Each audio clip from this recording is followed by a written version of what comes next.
Hi అండి, welcome back to my channel. ఈరోజు మన ఛానల్లో వచ్చేసి మనము దేవుడి పూజకు వాడుకున్న మట్టి ప్రమిదలు ఉంటాయి కదండి. కొంతమంది ఇంట్లో పెద్ద పెద్ద దీపాల్లో పెడతారు కదా. మేము ప్రతి శివరాత్రికి నందదీపం వెలిగిస్తాం మా ఇంట్లో. దానికి వాడుకున్న మట్టి ప్రమిదను ఇప్పుడు ఇలా కనిపిస్తుంది కదా, మొత్తం మసిపట్టేసి దీన్ని కొత్తగా ఎలా తయారు చేసుకోవాలో చూద్దాం. ఫస్ట్ ఒక 1 or 2 అవర్స్ వాటర్లో దాన్ని నానబెట్టాలి, ఎయిర్ గ్యాప్స్ మొత్తం వెళ్ళిపోయేలాగా. నెక్స్ట్ ఇదండి, ఇది జాజు అండి. జాజు తీసుకొని వాటర్లో నానబెట్టాలి. ఒక 10 minutes నానబెడితే సరిపోతుంది. ఇప్పుడు నానిన తర్వాత కూడా ఈ ప్రమిదలు కాసేపు ఆరనివ్వాలి.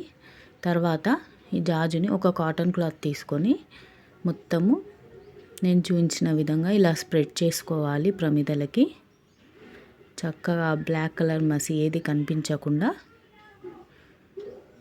మనం ప్రమిదలకి మొత్తం రాసి పూసేసుకోవాలి. అయితే దీనికి ఫస్ట్ మనం నానబెట్టుకున్న తర్వాత బ్లాక్ కలర్ మసి కానీ ఏదైనా డర్ట్ ఉంటే క్లీన్ చేసేసుకోవాలండి.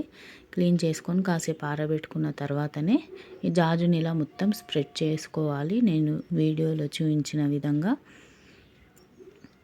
ఎక్కువ టైం ఏం పట్టదండి, త్వరగానే అయిపోతుంది స్ప్రెడ్ చేయడం.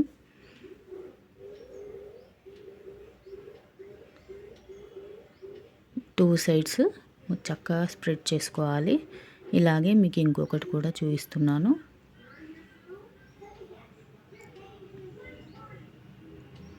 వీటిని ఇలా స్ప్రెడ్ చేసుకున్న తర్వాత చక్కగా ఎండలో ఆరబెట్టేసుకుంటే, ఇప్పుడు ఎలాగో ఎండాకాలం కదండి, ఎండాకాలం ఎండలు చాలా స్టార్ట్ అయిపోయాయి, తొందరగానే ఆరిపోతాయి. చూడండి, ఈ చిన్న ప్రమిద మాత్రం చాలా బ్లాక్ కలర్ అయిపోయింది. అందుకే నానబెట్టిన తర్వాత క్లీన్ చేయడం కూడా మీకు చూపిస్తున్నాను.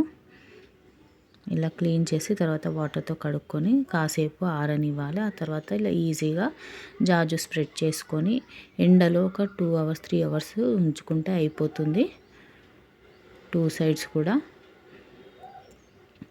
చూడండి, ఇప్పుడు ఎండలో ఆరబెట్టిన తర్వాత చక్కగా కొత్త వాటిలో అయిపోతుంది. నా ఛానల్ మీకు నచ్చితే లైక్ చేయండి, షేర్ చేయండి, సబ్స్క్రైబ్ చేయండి. బాయ్.